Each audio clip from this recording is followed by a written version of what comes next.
ابو ہریرہ رضی اللہ تعالی عنہ سے مروی ہے، جب بھی حضور کوئی روایت بیان کرتے، کوئی ارشاد کرتے، حضرت ابو ہریرہ رضی اللہ تعالی عنہ سب سے پہلے اس کو حفظ کرنے کی کوشش کرتے ہیں۔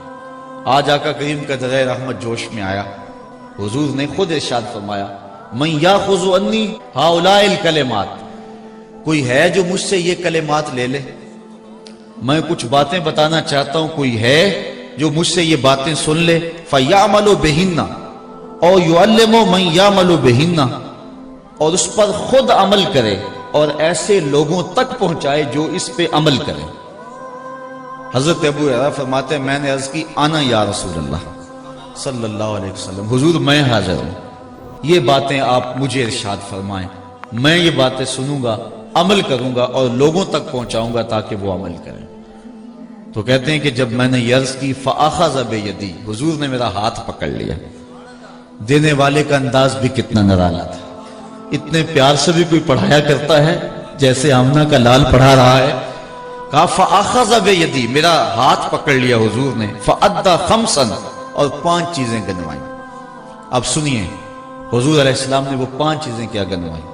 پہلی بات، اتق المحارم تکن عبد الناس، ابو ہریرہ اللہ کی حرام کردہ چیزوں سے بچ جاؤ، لوگوں میں سب سے زیادہ عبادت گزار پھر تم ہی ہوگے۔ اللہ اکبر۔ نیک اعمال کرنا، اچھے اعمال کرنا بہت اچھی بات ہے، لیکن گناہ سے بچنا اس سے زیادہ اچھی بات ہے۔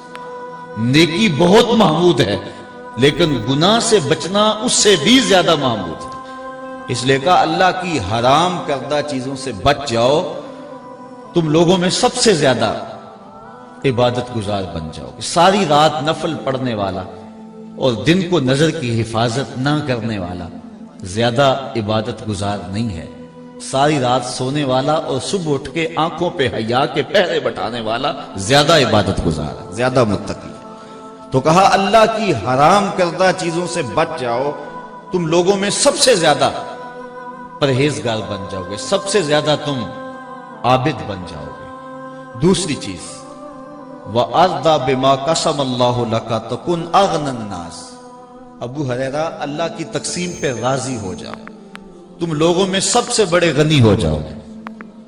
اگر اللہ کی تقسیم پہ بندہ راضی نہ ہو تو کیا کرے گا؟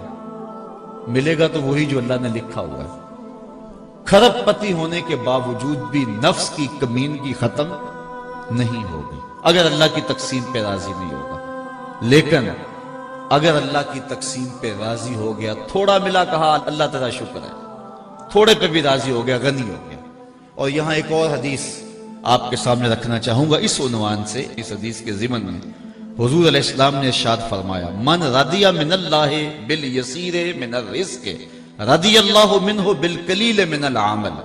حضرت مولا کائنات سیدنا علی المرتضیٰ رضی اللہ تعالی عنہ سے مروی ہے، جو اللہ کی طرف سے دیے گئے تھوڑے رزق پہ راضی ہو گیا، اللہ کل قیامت کے دن اس کے تھوڑے عملوں پہ راضی ہو جائے گا۔ تھوڑے رزق پہ راضی ہونے والے پہ تھوڑے عملوں پہ اللہ راضی ہو جائے گا۔ تو میری طرف سے دیے گئے تھوڑے رزق پر بھی راضی ہو گیا، اللہ اکبر، بندے میں تیرے تھوڑے عمل پہ راضی ہوں، جا تجھے جنت عطا فرما دے۔ تو کہا اللہ کی تقسیم پہ راضی ہو جاؤ تو تم لوگوں میں سب سے بڑے غنی بن جاؤ گے۔ اگر تقسیم پہ راضی نہیں ہوں گے، رات دن شام سویرے کام کاج سب کچھ، محتاجی ختم نہیں ہوگی۔ لیکن اس کی تقسیم پہ راضی ہو جاؤ، لوگوں میں سب سے بڑی غنی ہو جاؤ۔ اور اس کے ضمن میں ایک اور حدیث میں آپ کے سامنے رکھتا ہوں، یہ بھی مروی حضرت ابو ہریرہ رضی اللہ تعالی عنہ سے، امام ابن ماجہ نے اس کو اپنی سند کے ساتھ اس کی تخریج کی ہے۔ حضرت ابو ہریرہ فرماتے ہیں رضی اللہ تعالی عنہ، ان اللہ یقول ابن آدم تفرغ لعبادتی املا صدرک غنن واسد فقرک والا تفعل ملات یدک شغلا ولم اسد فقرک۔ اے بنی آدم، اپنے دل کو میرے لیے فارغ کر دے، میری عبادت کے لیے اپنے آپ کو فارغ کر دے، تو میں تیرے سینے کو غنا سے بھر دوں گا اور تیرے فقر کو ختم کر دوں گا۔ یہ میرا تیرے سے وعدہ رہا، تو میرے لیے عبادت کے لیے منفرد ہو جا، الگ ہو جا، اپنے آپ کو فارغ کر لے، فارغ البال کر لے میری عبادت کے لیے اپنے آپ کو، پھر تیرا فقر، تیری محتاجی بھی دور کروں گا اور تیرے دل کو غنا سے بھر دوں گا۔ وَإِلَّا تَفْعَلْ، اور اگر تو ایسا نہیں کرے گا، مَلَأْتُ يَدَكَ شُغْلًا، تو میں تیرے ہاتھوں کو کام سے بھر دوں گا، وَلَا أَسُدَّ فَقْرَكَ، لیکن تیری محتاجی بھی ختم نہیں ہوگی۔ صبح کام، شام کام، دوپہر کام، رات کام، کام ہی کام، لیکن محتاجی ختم نہیں ہوگی۔ لیکن اگر تو میرا ہو جائے اور اپنے آپ کو میری عبادت کے لیے فارغ کر لے، تیری محتاجی بھی ختم ہوگی، تجھے غنی بھی بنا دوں گا۔ تو فرمایا ہے ابو ہریرہ، اللہ کی تقسیم پہ راضی ہو جا، لوگوں میں سب سے زیادہ غنی تو ہوگا۔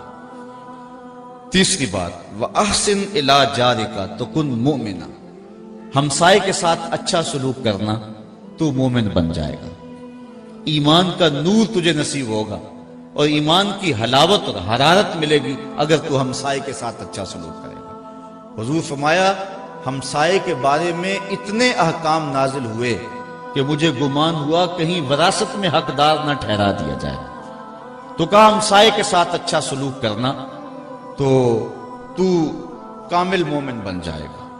تیسری بات یہ ارشاد فرمائی، اور پھر چوتھی بات حضور نے حضرت ابو ہریرہ کو کیا ارشاد فرمائی، وَأَحِبَّ لِلنَّاسِ مَا تُحِبُّ لِنَفْسِكَ تَكُنْ مُسْلِمًا، ابو ہریرہ جو اپنے لیے پسند کرتا ہے وہ دوسرے مومن بھائی کے لیے پسند کیا گیا، پھر تو مسلمان بن جائے گا، کامل مسلمان بن جائے گا اگر یہ چیز تیرے اندر شامل ہو جائے۔ جو اپنے لیے پسند کرے وہی اپنے مومن بھائی کے لیے پسند کرے، تو اسلام کا کمال تجھ کو نصیب ہو جائے گا۔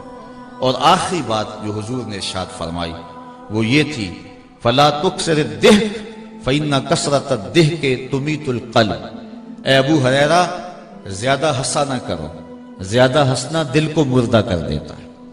حضور علیہ السلام تبسم فرمانے والے تھے، ضحک حضور سے کبھی کبھی صادر ہوا ہے، اکثر حضور کے چہرے پہ تبسم رہتا تھا، مسکراہٹ پھیلی رہتی تھی، اور کبھی کبھی حضور علیہ السلام ضحک فرماتے تھے، تو کثرت کے ساتھ ضحک دل کی موت کا سبب ہے، بلکہ فرمایا لو تعلمون ما اعلم لضحکتم قلیلا ولبکیتم کثیرا، جو میں جانتا ہوں اگر تم جان لیتے تمہارے چہروں پہ کبھی بھی مسکراہٹ نہ آتی، تم کبھی بھی نہ ہنستے، جو میں جانتا ہوں اگر تم جان لیتے۔ تو کہا ابو ہریرہ کثرت سے ہنسا نہ کرو، اس لیے کہ کثرت سے ہنسنا قلب کو، دل کو مردہ بنا دیتا ہے۔